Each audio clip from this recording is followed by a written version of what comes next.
Hi, everybody. Welcome to Andy's Licorice Talk. Please remember to like our Facebook page and to subscribe to our YouTube channel. This is our 22nd episode. We haven't missed a week, and this is just done on 2 days' notice, and we're very, very happy to just keep it going hand to mouth so far. So tonight we have a very special guest.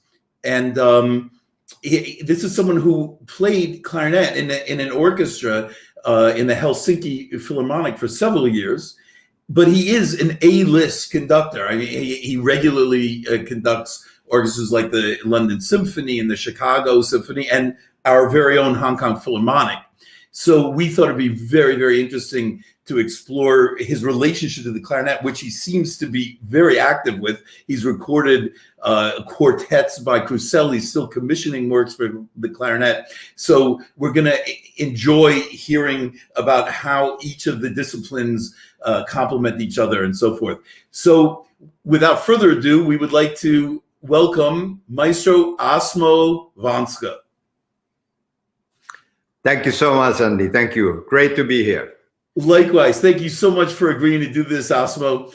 And we have a few. I'd like to talk about how we know each other. Of course, he's been a regular conductor with us at the Hong Kong Philharmonic. Also, both of us have worked with the New World Symphony. And when I was in, I guess it was 2011 or 2012, I was there coaching and teaching. And he was actually conducting at the same time. He's very much into educating young people in different disciplines, composers, championing them, and so forth. And he really caught my interest when we were doing Sibelius' Second Symphony. I guess was it a year ago? Just over a year ago, I guess. And every break, I'd hear a clarinetist noodling somewhere, and I'm like, "What is it?" And it didn't sound quite typical. So then I realized it was coming out of the break, every break at the conductor's room. And I knocked on the door, and he has a little plastic C clarinet that he takes with him. And every minute, he's very efficient with his time. He noodles just to keep his technique up and his stamina. And Lorenzo, our wonderful, Lorenzo, come here, say hello. I couldn't do it without it. Lorenzo, our terrific bass clarinetist who played in the London Symphony for 8 years. When I reported this to him, he said, "Oh yeah, he used to do similar things in the London Symphony as well." So here we are today. So before we get into all this, we'd really like to know, what have you been doing over the last 6 to 8 months or whatever it's been during COVID? What have you been doing with yourself? Well, my last week or last 2 weeks before this all started with the coronavirus, I was in Israel with the Israel Philharmonic, and then things got more and more tight, and then finally there was a moment when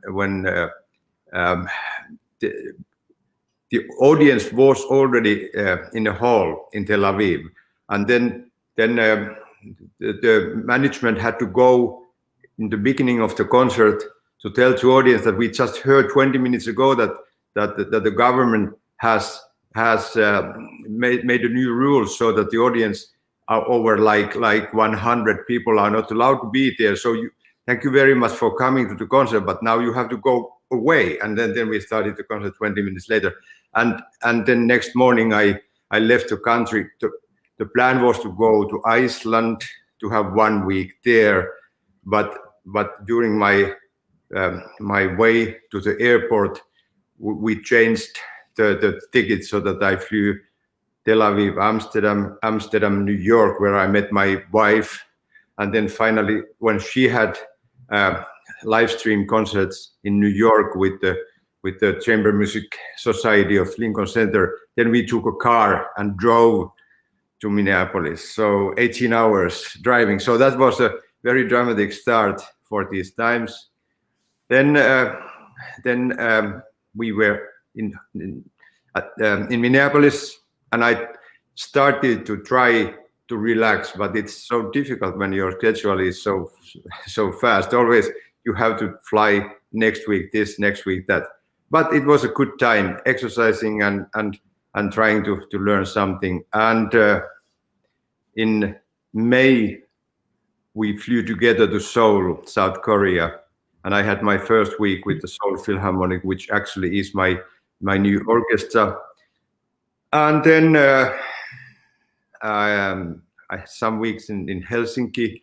Wait, before you go on, was Seoul the famous quarantine story, or does that come later?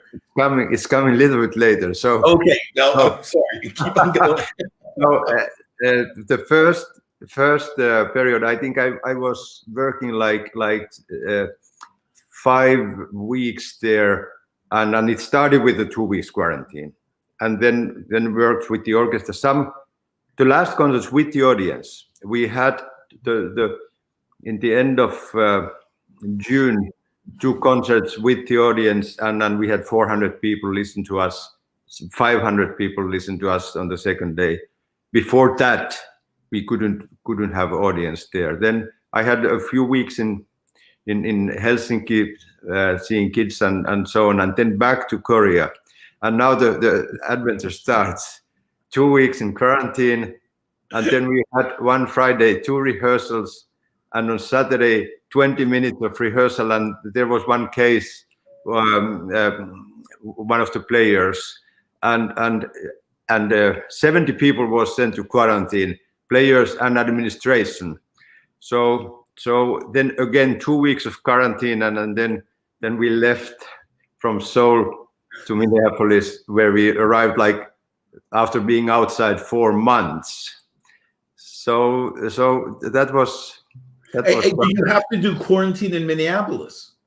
Well, we voluntarily would like to do the home quarantine, which is like normal life for us. We don't need to see many people. We know people with masks and distances, and we are very careful about the situation for obvious reasons.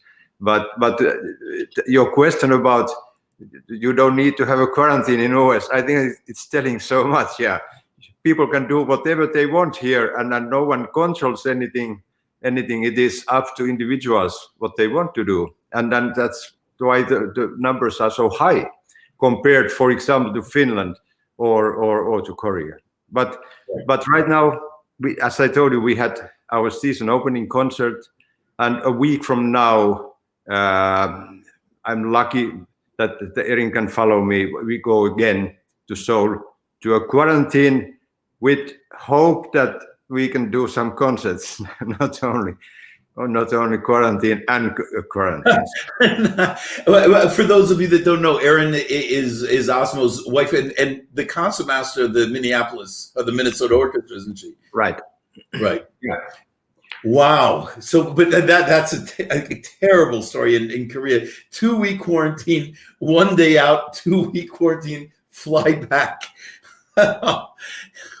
and now you're going back again. So as you say, we wish you all the best of luck there. Congratulations on actually being able to do a concert, albeit with no audience, and to go back to Korea. I had this similar experience. I was playing guest principal with the Malaysian Philharmonic, and 2 hours before the government said no more than 200 people can gather. They decided to just do it on. They did go through the concert. They decided to just record it, and the conductor there, the new music director Jun Merkel, was going on his way to the Baltimore Symphony. He had a round the world ticket and had to, he had to travel something like 36 hours to get back on a flight that would have taken 8 hours, I guess, to Germany or something. So, and crazy times. Right? Yeah, I'm sure that there are. The world is full of those stories when things are happening, and the orchestra is also when to be honest, all those quarantine times in Seoul, a lot of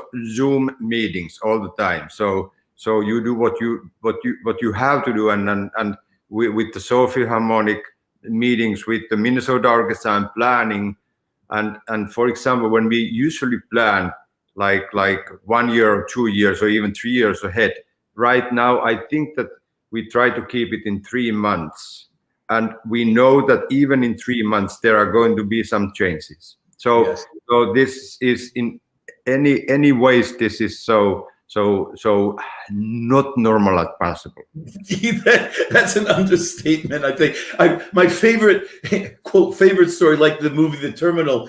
I think there was someone who stopped off in Hong Kong on his way to Vietnam, and while he was in the air, they made a rule that you couldn't get in from Hong Kong. So he wandered the airport for 3 months. He couldn't leave. Incredible. So anyway, let's hope that doesn't happen to you. And so great. So why don't we just jump into it? I mean, you started out very much as a clarinet player, as I understand it. So why don't we start off with your background? How did you get into it? Who did you study with? What was your position like, et cetera, et cetera? I don't know that much about the early days. I was 18 when I got my first job, a principal clarinet in Turku Philharmonic, which is on the west coast. Mm-hmm. And then I was there. I was there 5 years, and then I got a co-principal job with Helsinki Philharmonic, 77. And that was also a time when I started again at Sibelius Academy, which is the best music school, not only in Finland, but it's one of the great music schools in the whole world. And I went back to the conductor class, 77, and I was able to do the Philharmonic at the same time. And this, people are always interested about this story. They accepted 4 guys to start on 77 with Jorma Panula, the great teacher in Helsinki, who is still teaching. So the one guy was Esko Linnavalli, who was a big band conductor, and then there were Jukka-Pekka Saraste and Esa-Pekka Salonen, and I was the 4th one. So that is a nice all-star class. Yeah. So and then I did my diploma concert on 79 and started to do guest conducting while still playing with the Philharmonic. And then 1982 I left the orchestra because it was impossible to be doing both, being away and coming back. So sure, but hold on, you're going way too fast for me. We want to hear more. For example, now the Sibelius Academy, of course, is a well-known school, and it needs to be said that I had a chat with Harry Maki, who's your student and is the professor there, and to just get a little background. So first of all, who is your clarinet teacher? Don't worry, we're going to get into all that, but we need to hear some clarinet geeky stuff first. So who were your teachers? I understand that you went and studied with Leicester at one point. Yeah. Yeah. I think the whole list. I was 10 years old when I got the clarinet. There was a wind band in some church in a place called Kotka in Finland, and my first teacher was Terho Koljonen in Kotka Music Institute, and then I got later to Sibelius Academy when I had Sven Lavela, who was the principal of the Finnish Radio Orchestra, and then I got my job, and I think 1974 I had a chance to be 2 months in Berlin, and it was Carl Leister, and the story went so that I got the LP recording of Leister playing Brahms and Mozart quintets, and his sound was something like amazing, and I thought that, oh wow, it would be great if I can study with him. And I wrote a letter to Berlin Philharmonic, Carl Leister, is it possible to have lessons? And he responded, yeah, yes, it is possible. The price is this and this. So that was very effective. And then I got some sort of artist stipendium from Finnish state. and went to Berlin 74. It was a short time, relatively short time, but it gave me so much. First of all, my mouthpiece at that time, I just had, before the trip, I had broken that. It dropped to the floor, and as we know, the tip is not very thick. It's very thin, and it was broken. And I had something which wasn't good for me, and Leicester recognized that this guy has problem with the mouthpiece, and he organized a mouthpiece maker who was playing at the Deutsche Opera at that time, and so Leicester was there, and this opera clarinetist made a mouthpiece for me, and it was too light for me. I couldn't play it, but Leicester said that your pressure is too much. Yeah, and so I started. It's a long story, but it took time after I returned to Helsinki to learn something, and I think that finally I got an idea how it should just sing and not be pressed too much, and that was some sort of starting of my clarinet playing at that time, and very fruitful trip. I understand that you actually, as a teacher, sort of shifted this school of playing after Leicester. Literally, your style of playing wasn't typically what was finished then, and through your own teaching, actually had a great influence on the clarinet school. Like, actually, is it true? Kari Kriku also was a student of yours, right? Yeah, he had. And Sibelius. So you had quite an influence on the school, and and from what I understood, also that Leicester had a huge influence on that. So indirectly, he might have had an influence on the Finnish school of clarinet playing. Yeah, it's right to say so. And Leicester also visited sometime to Finland, and actually there was one summer festival called Naantali, where Leicester played with the group from Helsinki. I don't remember what was the name, but mostly Helsinki Philharmonic players. We played Gran Partita in Naantali. So Leicester played the first clarinet, I played the second clarinet.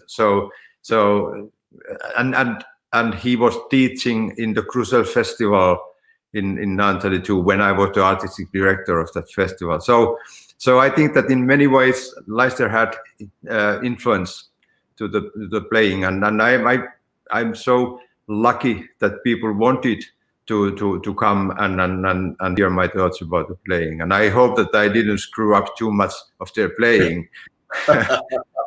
Because if I believe something, I'm very straight about it, and this is the way, and it's the time when you are young and you know everything, and there are no other options. That is something which I would like to take away from my life, if I can take if I have a second take. But the second take is easier at the studio than in live. But happy that I have been able to share my thoughts with those great players as Harry and Kari Kriku and many others. Wonderful. In fact, before we go on, you've named several orchestras. This is a country of 5 million and change. Just make us all jealous. How many full-time professional orchestras are in this country of just over 5 million people? I don't know the right number. There are that many. Bigger and smaller orchestras, but I think that it is something like 15. Music is very, very important in Finland, and I think Sibelius, who was the national hero, not only the hero of the music lovers, because Finland got its independence during the time when Sibelius was very active, and when he wrote, for example, Finlandia, that was a time when Russians were in power. Finland was part of Russia. The situation was more and more tense, and then the Russian censors, they checked all the newspaper articles. You couldn't write anything against them, but when Sibelius wrote Finlandia, everybody knew what is it about, but those censors couldn't do anything. So I think that Finland might be the only country where a composer is like national hero and still. Yeah, and don't think we didn't catch that you wanted to study for 2 months, and so the government gave you a grant to go. So and we're just a little bit jealous, I think, most of us over the world, and it's given us a great insight to the values in Finland. So that's terrific. So now we go to the next thing.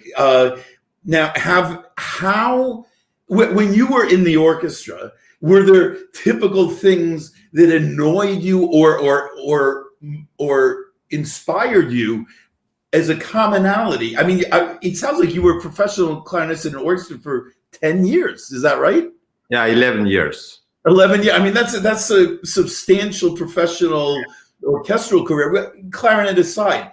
So what I'd like to know is, what were some of those things, and has this affected the way you've taken to heart your relationship with orchestral players, or little tips that you got that you thought, they never breathe with me on the upbeat, I have to make sure to do that, or whatever it was, any things that you took with you as being on the other side? Can I go a little bit back and to tell how I came to that point, because what I'm going to say about the orchestra is related to earlier things. So I was 9 years old when my dad, who was a fiddle player, wanted me to start the violin. I have two older brothers, and my oldest brother was a violin player. Then the middle one had trumpet, and I started with the violin, but after 1 year, I just didn't want to continue. I didn't want to practice, and it sounded awful for some reason. And it wasn't my instrument. And then I got the clarinet, and I knew immediately that this is something I really want to play. So I was like 10 years old, and maybe a year later, I thought that it would be great if I can play the clarinet in a symphony orchestra, if I can be good enough to get a job there, but that life might be great. And I think that when I was 12 years old, my parents, they bought the first stereo system and those LP recordings. One of the first recordings from the Avery Fisher Hall, or whatever was the name of Lincoln Center at that time, Leonard Bernstein, young Leonard Bernstein, New York Philharmonic, Brahms' Second Symphony, and I listened to it again and again and again and again, and finally I had my pencil and I was conducting when they played. Actually, sounded well, my conducting there, so it went well. But the thing is that then I thought it might be great to play the clarinet, but what about if I have a chance to stand in front of the orchestra and conduct the orchestra? That might be even greater. But oh whoa, it demands so much. Can I ever do it? And to be honest, those two dreams, they are the only dreams I have ever had: to be a professional clarinet player and to be a professional conductor. And right now it's easy to say that I'm one of the luckiest guy in the world, because both dreams have come true. And then I would like to go back to back to your question about how is it in the orchestra. I think that since whenever I played in the orchestra or the wind band before the professional time, I always tried to hear the ensemble. And then when we had a conductor and it was a professional orchestra, like, is the conductor able to put things together? Can he, at that time it was only he, we didn't have female conductors. Can they hear what is wrong when this group is rushing and this group is getting too slow? I always try to think what the conductor should do, and are they able to do it? Because you hear And you know that when you are sitting in the orchestra, you hear different things than the audience because things are happening around you. So this is one of the main things. I always try to learn from the conductor and try to give attention. How they can fix the things and how they can make it better. So I think that this kind of idea about can I do one day their job has been always there. And then I think that my life as a musician was a typical musician life. We had fun together, and we hated the conductor. That is normal thing, so I think that you can learn a lot of things just being in the rehearsals and playing new program and to learn how this kindergarten is speaking to each other, how they are behaving. So I am aware that there are conductors who have never played in the orchestra and conductors who have not played even any orchestral instrument, who are pianists and so on. And that is a big mystery for me. I don't know how can they come there and understand how the orchestra is behaving and how they are speaking and etc.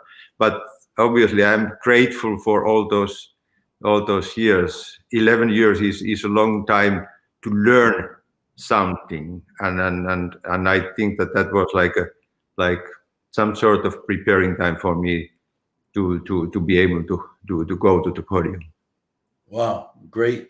Just to take a quick break, because you have so many people who've worked with you, sending regards, clarinet players. We've got John Broussier from the Chicago Symphony. We've got Anthony McGill from the New York Philharmonic. We've got David Thomas for the Melbourne Symphony. Anthony loves your voice. David Thomas is so happy. You look so relaxed. And so forth. So and of course Asia is here. I have some of my Korean students online. I guess they've been watching you in Seoul. So everyone sends their regards and they're happy to see you again because everyone's been on hiatus. So terrific.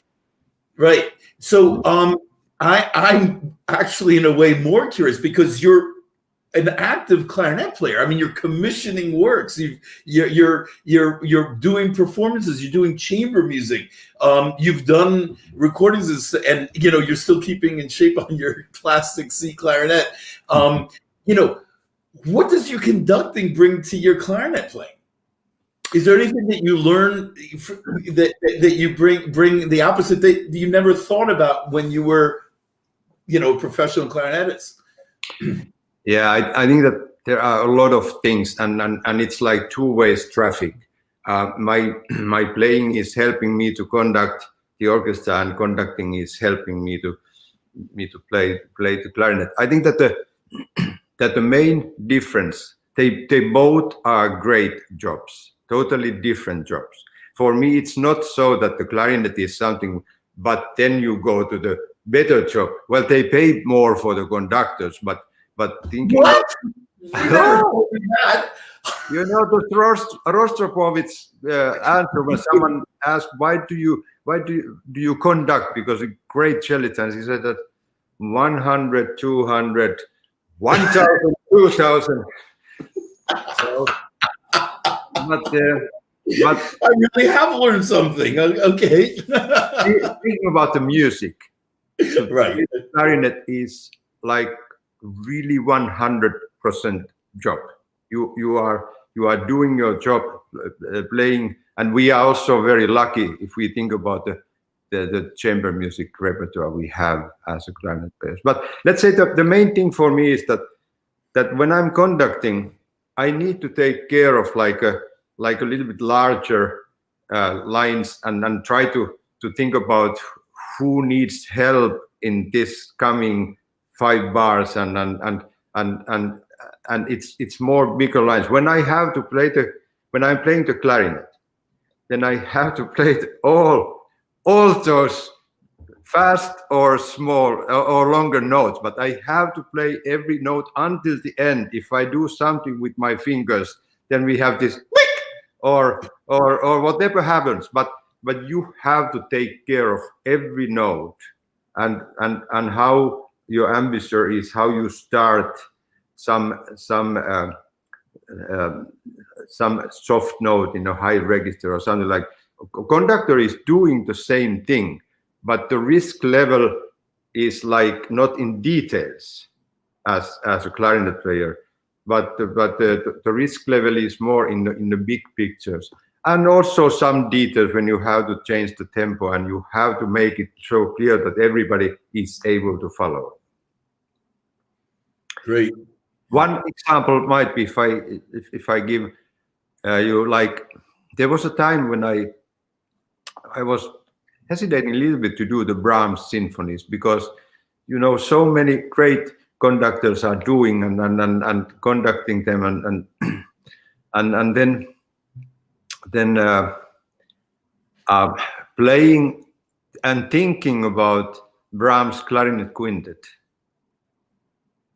helped a lot, because my opinion is that Brahms always wrote the same kind of music. That was his musical language, and if it was the concerto, or it was the symphony, or it was the quintet or the trio, it was the same music. And when I felt that I feel that this is the way to play the quintet, and then I just tried to test. I try to make the same kind of music when I'm conducting, and that was like, okay, no hesitations, just go for it. Wow. One of the past guests, Stanley Drucker, said that he remembered you coming and doing Nielsen 5, and you're the first person who asked him to turn facing the back of the stage, right? And for one of the solos. You want to talk a little bit about that? Yeah, there is this some sort of slow cadenza in the end of the first movement, and that Nielsen says on the score that it should come from backstage, and I have seen it that way.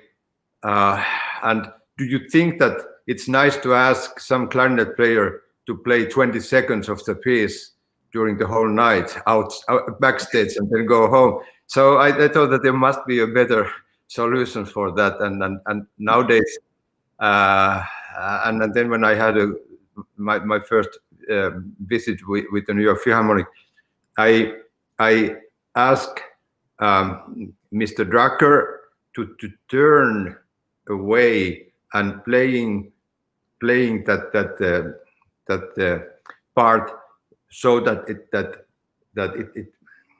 I asked him to try, and he did it, and I think that it worked very well, as always when people are willing to do it. Then you need the second clarinet to show when to start there, because the second clarinet can still see me. But it's quite funny how the sound is so different, especially if you play in soft dynamics.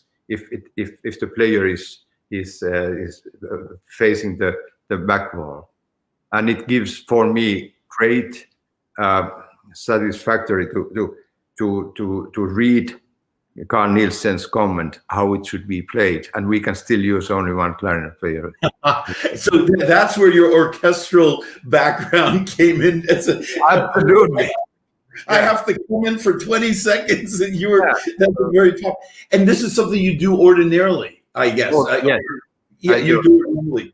Yeah, as I told you, that I understand that every player, they hate the clarinet, they hate the conductor, and if I can make one people to hate me a little bit less, so it's worth.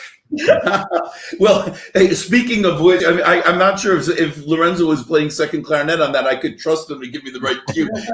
He always does whatever he can to embarrass me in public. So, easier said than done. Easier said than done. But may I, Andy?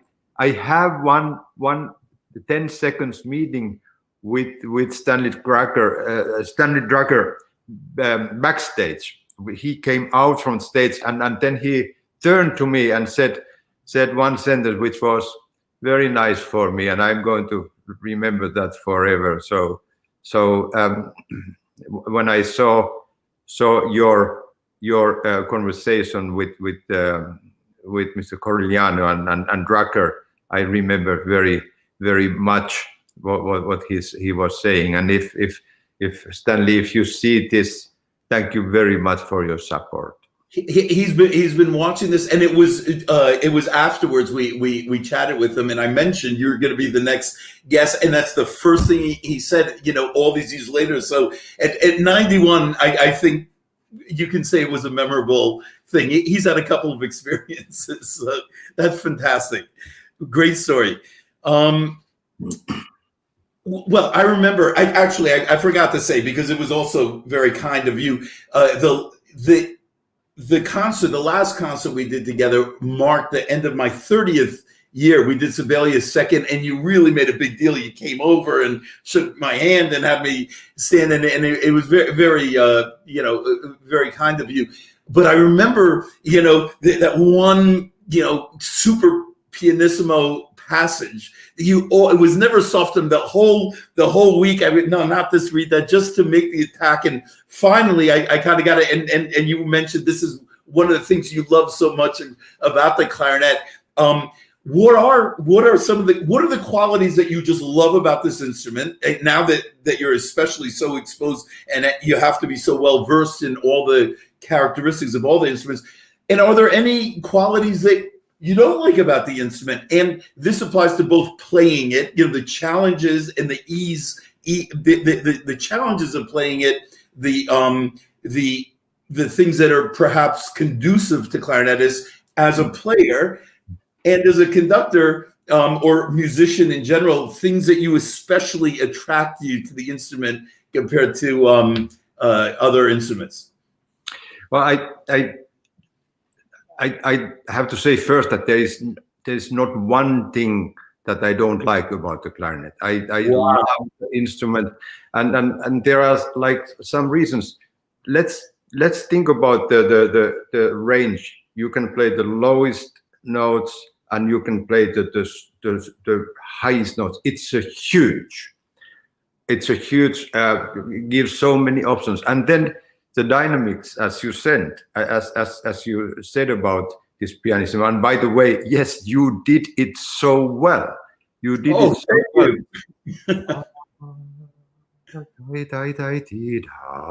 And in my dreams, it comes from nothing. And it comes from nothing, but it's not too sharp, because that's what you play very soft. So it was totally in tune. And then it's just like some sort of very mild wind in the forest. It was there, and that is the thing which I like about the clarinet. There are no limits how soft you can play. And then, of course, the secret is to play soft, but not only the volume, but have the color there and still make music. So I just love all those possibilities with the clarinet. You can be like a baritone singer. You can be mezzo soprano. You can be the highest coloratura soprano, and you can scream. You can scream almost over the orchestra, and especially when it goes to E-flat clarinet. Yes, you can do it.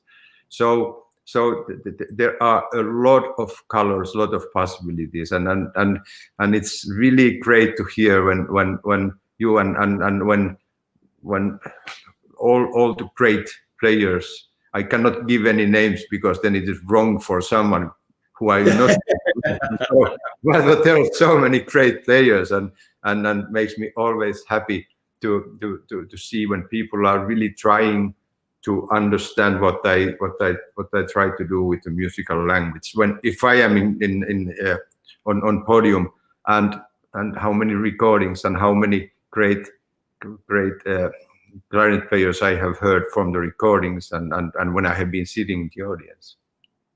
Yeah, well, but it is interesting that when you're talking about the qualities of the instrument, it was always vocal. First of all, let's start. You went to screaming. baritone, coloratura. So what are your feelings on this as a musician and as a clarinetist and wind players? I mean, obviously you're always hearing a singer, I guess. Yeah, I think that for me, all instrument playing is like try to imitate a great singer.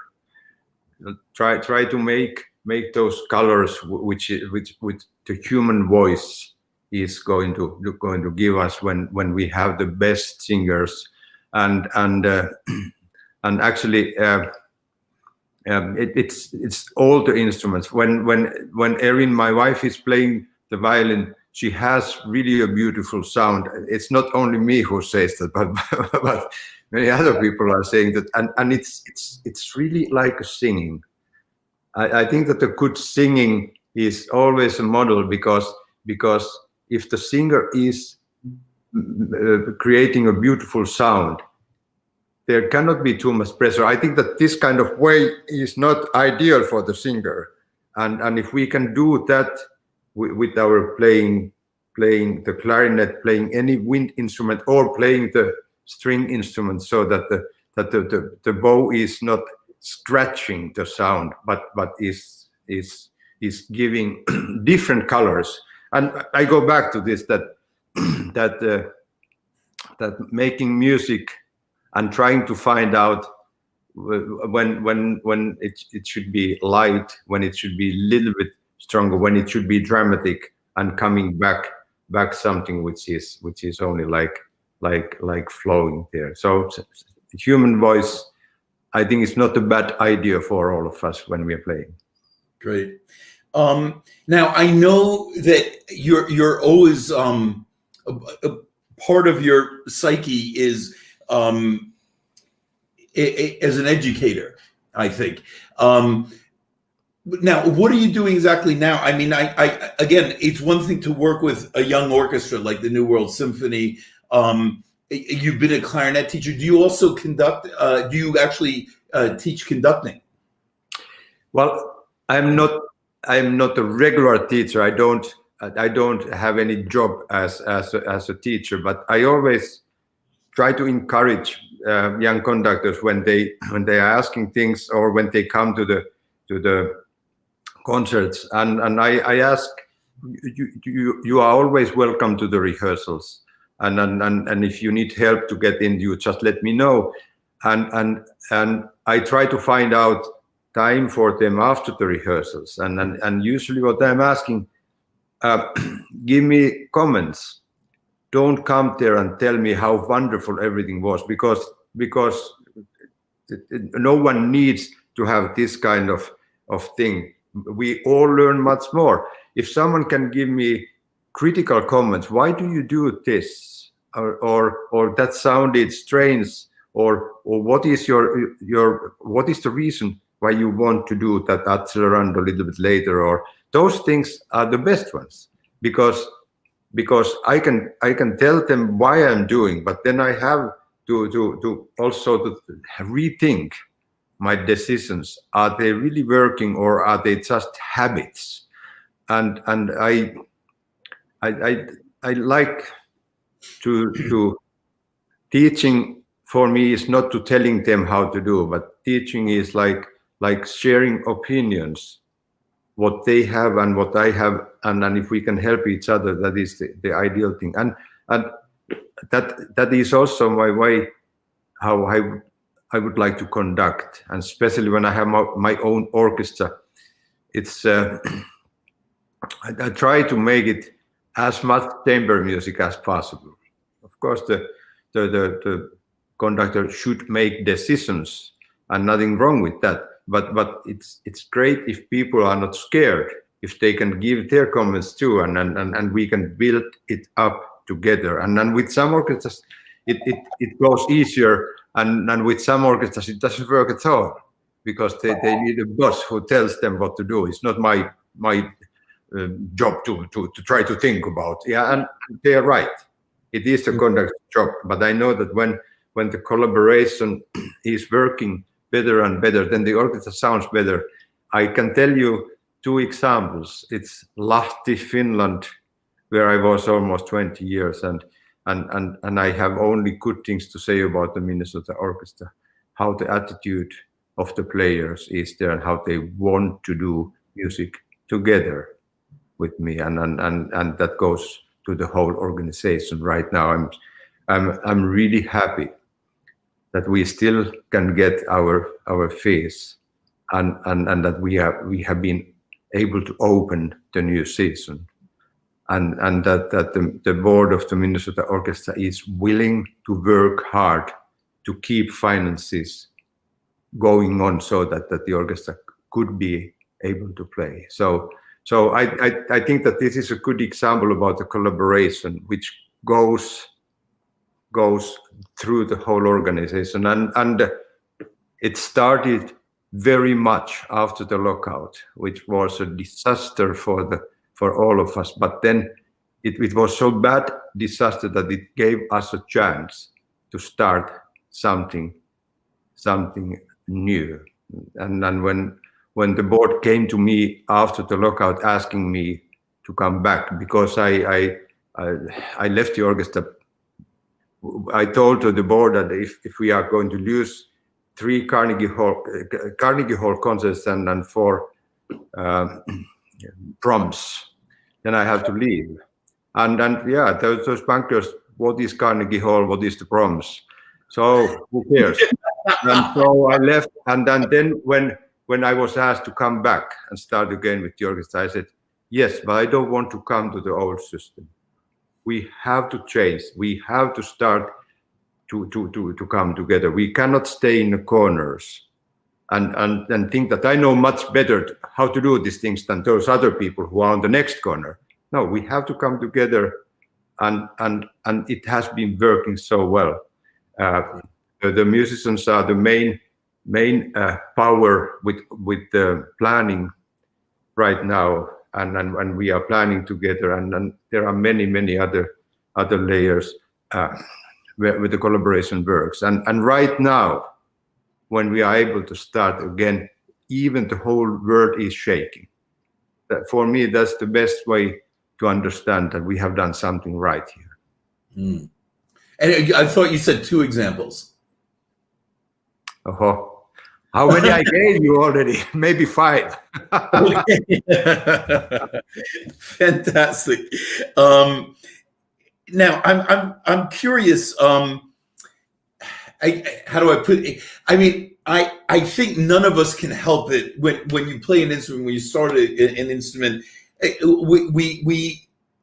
we're particularly sensitive to certain styles and so forth on our own instrument. Okay, that doesn't mean you can't be open-minded, but just automatically you have a relationship, I guess, with your instrument that you're not quite as close with other instruments. So I'm curious, when you're on an audition panel, is it hard to get seduced by your own personal style preferences for the clarinet? Whereas maybe you'd be a little bit less opinionated, so to speak, if it was a flute or a violin, very nice music making and the rhythm and intonation, all that. Are you somehow influenced, prejudiced when it comes to the clarinet? Yeah, no doubt. I have my ideas about how to play the clarinet, but also I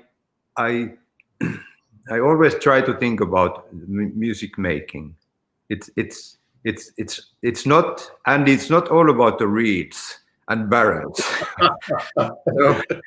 So that's my point. When I was able and still able to go deeper in music with this one segment called clarinet, but I try to hear the music from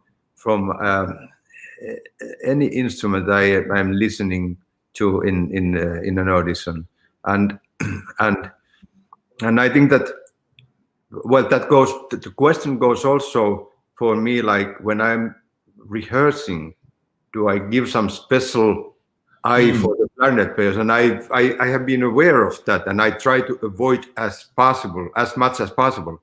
So I don't want people to think that is I'm here only for the clarinetists. should be the whole orchestra, but it's all about the music making and well, the collaboration goes also to the auditions. I'm sure that you are aware that the traditional way for the music directors in American orchestras is that the music director can pick anyone from the finals. And I have changed that rule. I don't want to have more than one vote. And we are doing things together. We try to understand who is the right person for the future of this orchestra. And yeah, I have my opinions, but I try to listen to the others. And if we all can be happy after the audition, whatever the result is, then the orchestra it's going to be a healthier place, because we didn't create tensions so that I took someone against the panel or other way around. So we believe that this decision right now is the best, and we, well, you know that it's so important to have trial weeks always, even if you have a clear winner, because finally the main goal is to have someone who is playing with the colleagues in the orchestra the way that makes the orchestra better today, next week, next year. Great. I'm actually curious, and I think there will probably be upcoming clarinetists who are also interested. You, in a way, you have three personality. You've had three personalities when it comes specifically to auditions. One, you were someone at one point trying to get a job as a clarinetist. Two, once you had a job as a clarinetist, presumably you also sat on a panel. And now three, you sit on a panel with far more experience as a conductor. And I'm wondering if your impressions or of what was important, your opinions in any of those three seats, were they always completely consistent, or have they evolved, or have they actually just changed with each position that I just described? Yeah, I think that this is a very interesting question. So I still remember when I went. I think I have done like 3 auditions, clarinet auditions in my life, and I remember how scared it was. You are playing there, and there is a screen. Well, I have done with the screen and without the screen, and you are there alone, and you have to try to play something, and if everything goes well, maybe it's some sort of fun, but not often. You are scared, and you hear all the mistake, and then you start to think about maybe the reed is not good, and you cannot start the next note again, and it could be like a nightmare. And so, of course, when I am right now on the 3rd position, listening to the people, I understand that it's not always easy to give your normal standard performance because of the circumstances are weird.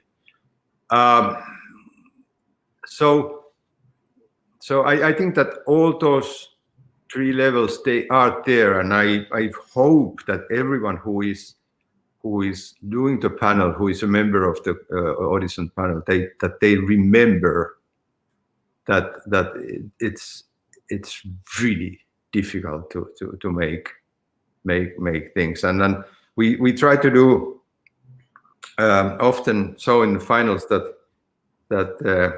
we have a screen, and then the panelist or me, we can ask, could you play those 20 bars again and do it like molto staccato, or do it more singing, or do it softer, or do it louder? We try to find out, asking again, giving the 2nd and the 3rd possibility for people to show, can they change something or can't they change something?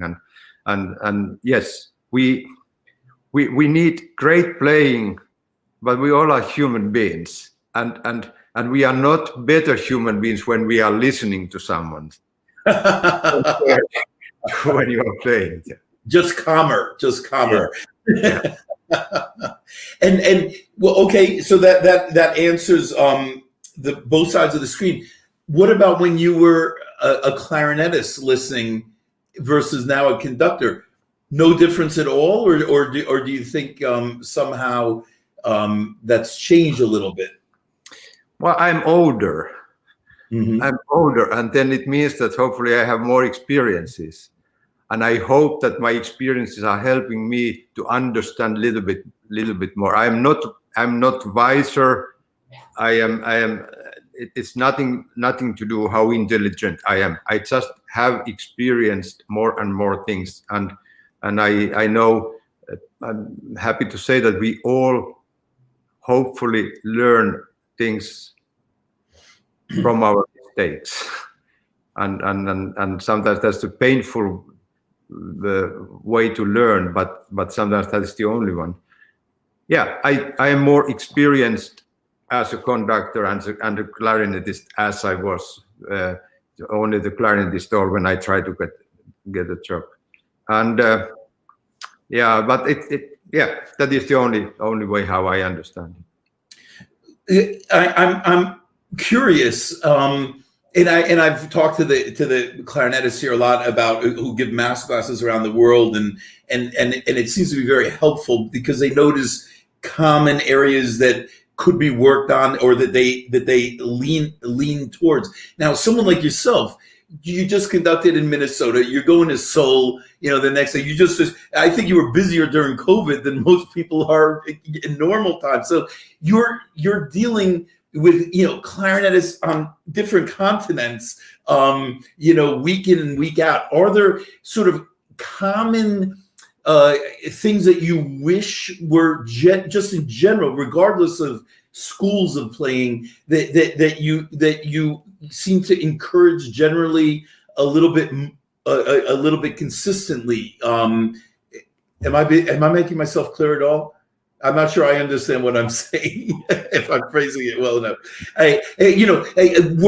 Working around the world, are there commonalities that you seem to try to draw from clarinetists, or things that you particularly are impressed or moved by as a common rule amongst professional clarinetists, regardless of schools? I think that when you ask that, I'm thinking about how it's so that when we have like a new generation, new people to come, do we old guys like it or not? That's not the question, but usually they are better and better. They have had more chances to study, maybe more internationally. They have more chances to listen to all kind of playing, all kind of players, and so they have to work very, very hard. But there are options. There are more options now than there were 30 years ago or 40 years ago. So I think that when you can get the best people who are really making music from that higher skill level, it's just so that people are more ready to play better, and that they can do like unbelievable things technically. So that is one thing. And then if I am thinking about, and I think that's what you meant, how to make like the clarinet section, but like the orchestra playing more the way how I believe it should be. That goes always together with the years when you are working with one orchestra, because if there are enough years, then the musicians are you don't need to start from zero always. They know what this conductor is trying to do, and they are ready to go and easier. It takes less time to go those kind of places, but I think that there is not a short way to any orchestra to get, wow, now they are in the top. It's a slow way and very tiring for the players, because they don't hear themselves. And sometimes it's like, oh, do we need to play again and again and again? And sometimes the players get tired, but at the same time you can hear the comments from the audience. Oh, you have something new in your sound, and your ensemble is tighter, and that is like the thing. I think that if you have a right combination, right chemistry with the players and with the conductor, then it needs time, but it's getting better. And I have seen it too,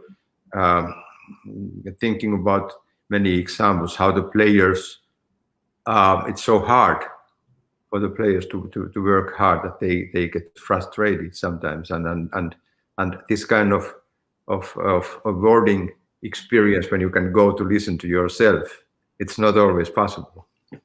Do you actually think, certainly when you were in the game as a clarinetist, the national schools were quite clear. I mean, you could hear a British clarinetist, a French clarinetist, American clarinetist, perhaps.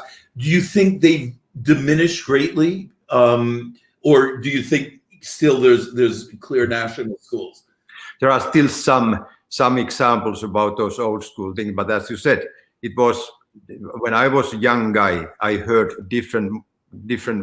more differences between the styles. I have to say that some Czech Philharmonic clarinetists, when they used the vibrato, it was like, oof, what is this? But then in some musical experiences, it really worked well. And one thing for me is the British style or English style, and then you hear some of those. But I think generally speaking, it's more and more the same, and it is because of the recordings. Yeah, and also like I think that long time ago it was more typical that one conductor stayed with one orchestra longer time in the season, and then the regular weeks of the music director is getting a little bit less, and there are more guests, so that all comes together with the recording, so the sound is not, the orchestras are not so personal as they have been. And do you like it or don't you? I'm not sure if it's a good thing or about that. Even the equipment is more uniform. I mean, the British clarinetists used to play the Boosies and the 1010s. And, I remember even not that long ago, Russian orchestras would come through and you'd have all complete, a German system sitting next to it. And now they're all playing, expensive instruments and getting enough reeds and all that kind of stuff. So as you say, recordings, YouTube, people are taking online lessons with anyone they want.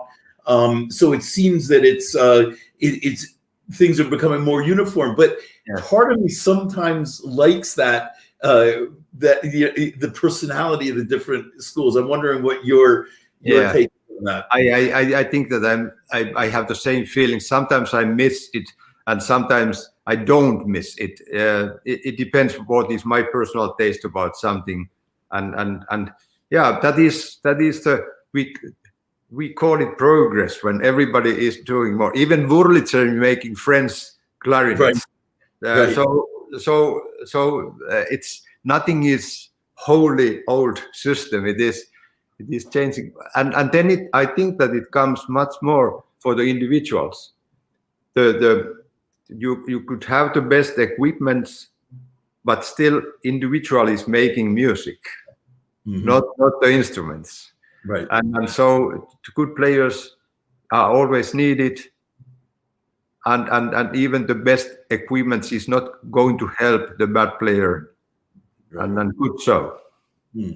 Well, I also think that is a benefit, that if people are playing more equipment and so forth, the burden now or the responsibility is on the individual to find his own voice. So it's actually almost more impressive if, you can now tell the player who's on similar equipment because of his own production, his own concept. Great. Now I'm curious about your personal life, because when you it was clear you were a clarinetist, then you went to conducting, you had to at one point bridge, you had to go and do that, and it seems you're all back into the clarinet. What have you always had the same balance between conducting or clarinet, or once you left the orchestra, or is this a newfound coming back passion of yours? It must be difficult to maintain that balance. And where does your motivation come from? I mean, you're flying around the world. You're doing quarantine week after week for one day out on the outside, and you still find the energy to I have a chamber music concert. I better do a few scales, during break. I mean, where does the motivation come? And has there been an evolution in the difference of balance for clarinet and conducting for you personally? This is a big question, Andy, and a good one again. So, so I think that when I was a young clarinet player, everything was easy, and I didn't need to practice, and I didn't want to practice. I have always been like, okay, it goes right now, and if it was something really difficult, like a Nielsen clarinet concert, I tried several times, and then I just took the music and put it away. Too difficult. I don't want to do it, because I knew everything at that time. Yes, I knew. So when I left the orchestra '82, I still played chamber music. People wanted to get lessons from me, but it was like a poco a poco diminuendo, poco a poco ritenuto, less and less and less and less, and we all understand that if there is a situation where you have 3 concerts in 1 year, that's not ideal, because why to practice if you don't have a reason to practice? So my playing went down and down and down, and then there was a point when I thought that I have played. It was a crucial festival in Finland, where it was 30 years since I got my first job when I was 18. And I just thought that, okay, it's time to put the clarinet away.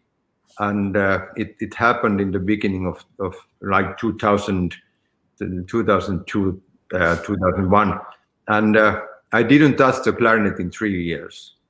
And then I came to the point, which was like a crisis for me. I'm really awful pianist. I can't do anything with the piano. I can't do anything with other instruments. And I thought, what kind of musician I am if I can't play any musical phrases. Let's say some school is asking me to speak about the music, and I need someone else to play there because I can't do it by myself. And that's wrong. That's wrong. And then I thought that, okay, it's going to be a lot of job if I try to start again. And then, well, I couldn't help it. I just make a decision that, okay, I try again. But then I have the first step is that I have to play every day. If not more than 15 minutes in front of the TV, still I have to do it. But I never knew how hard it's going to be because I was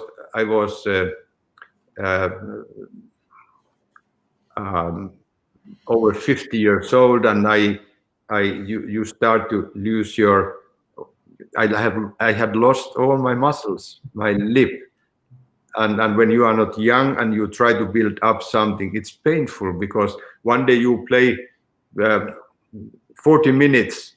And the next day you can't play anything because you have pain in the muscles and so it's like one step ahead and 2 backwards, 1 step ahead, 2 backwards, and that the story a little bit shorter is that something has happened in my life, let's say during last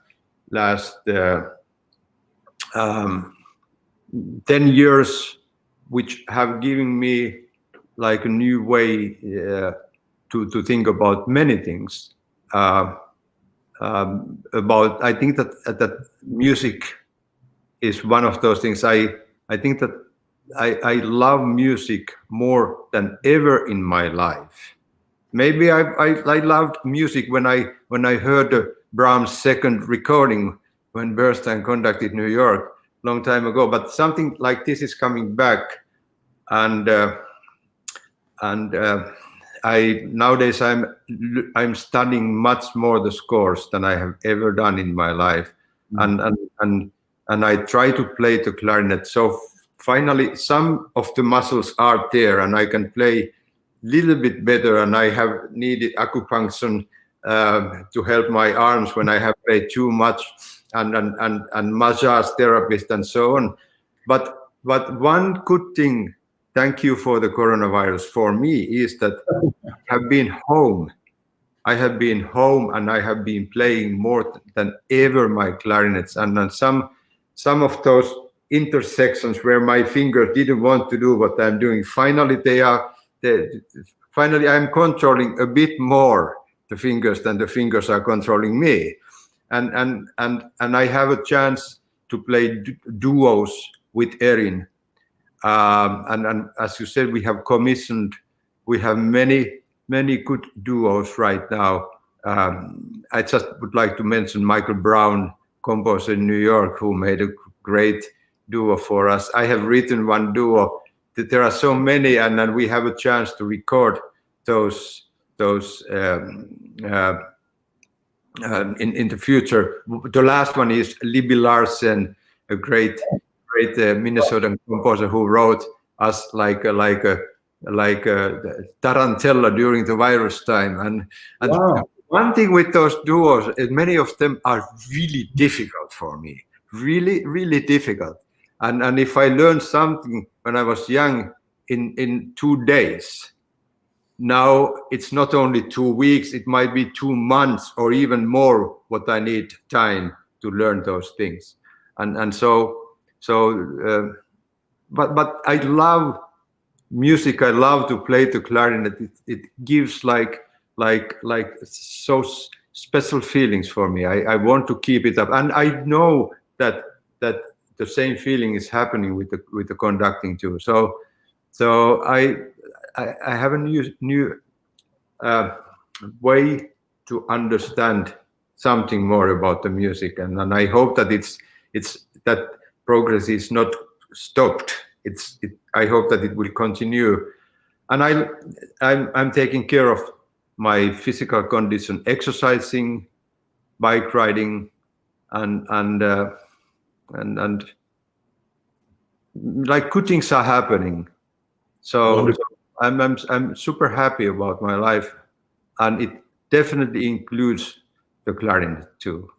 Great. Congratulations. By the way, I think I can tell there's people want to know, are some of these pieces going to be available that you're commissioning for other people to play? Well, like I think that when there's a commission, we would like to make the recording first, and then they are available. But depending on the virus situation, the recording company is BIS. They have promised to do a recording. So well, the first one actually was by Kalevi Aho, who surprised Erin and me. He sent the duo called Eros, because Erin first and OS Osmo first. He sent that piece to our wedding. My son came to the wedding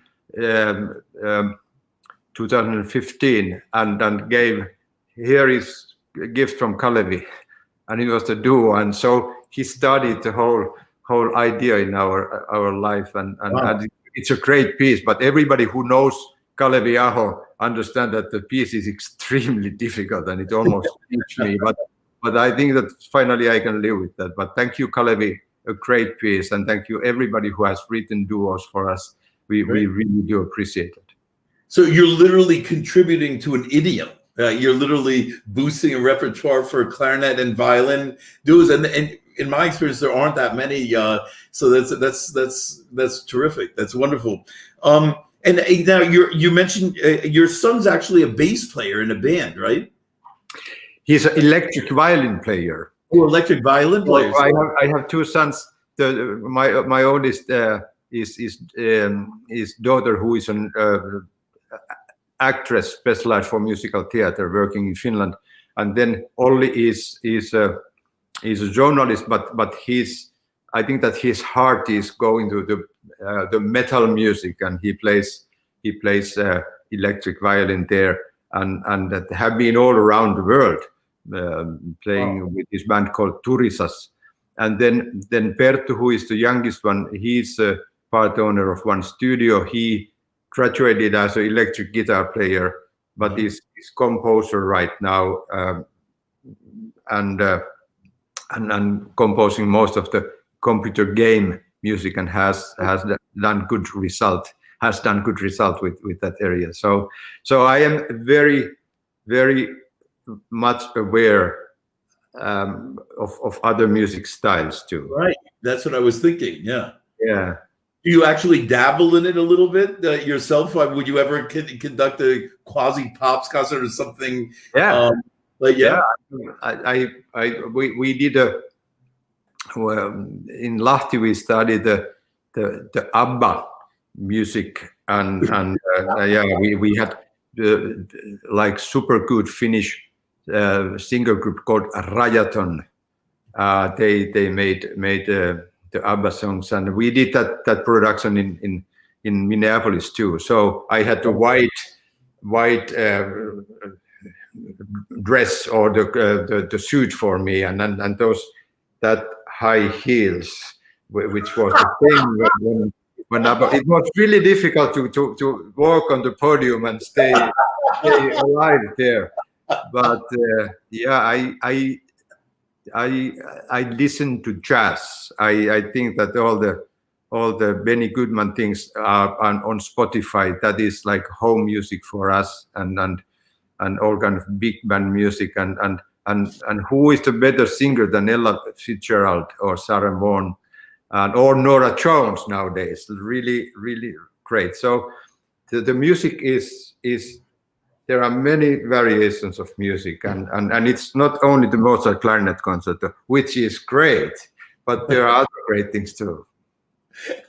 Do you, generally speaking, both in COVID and in COVID, what advice do you have for young people, conductors, clarinetists, musicians, artists? What advice would you give them? Listen to other people, listen to other recordings, listen to players you don't like, because you might find you need to find out why don't you like this, and maybe there is something you can learn about. So listen, be open-minded, and try to find your own style at the same time. Great. And do you have anything that you would have liked to tell your 20-year-old self? Speaking of a young person, some advice that you now say, hey kid, it would have been okay, or anything. Even if the 20-year-old Osmo believes that he knows everything and doesn't need to change anything because he knows much better than others, I would like to turn that around totally. That's why I say that listen to others, what they are saying, listen to others, how they are playing. Try to find out your own voice, and don't be scared to open your mind. Because if you are open-minded, it doesn't hurt you. If you know everything and you are tight, that is going to hurt you. Being open-minded and still know who you are, I think is the best situation in the world, and it's not easy to get there. Wonderful. Well, I can tell there's a lot of people who have worked with you around the world, who are so happy to see you with this big break, and they miss you, and they're happy to see this. But I think there's a lot of musicians that have watched that now feel cheated that they haven't worked with you, and I think you have gained some friends. So I'm sure they'll hope to work with you, and perhaps they will. And I hope everything gets moving for people on both sides of the in the orchestra and on the podium. So thank you so much for really a special interview. I think it was really enlightening, and stay safe, and everybody stay safe and stay positive. And thank you once again, Osmo. Great pleasure to see you. I really appreciate that you asked me to come here. It has been great pleasure to speak with you. So thank you for this, and all the best. Good luck for your continuing this series of interviews. Thank you so much, Maestro. Okay, bye everybody.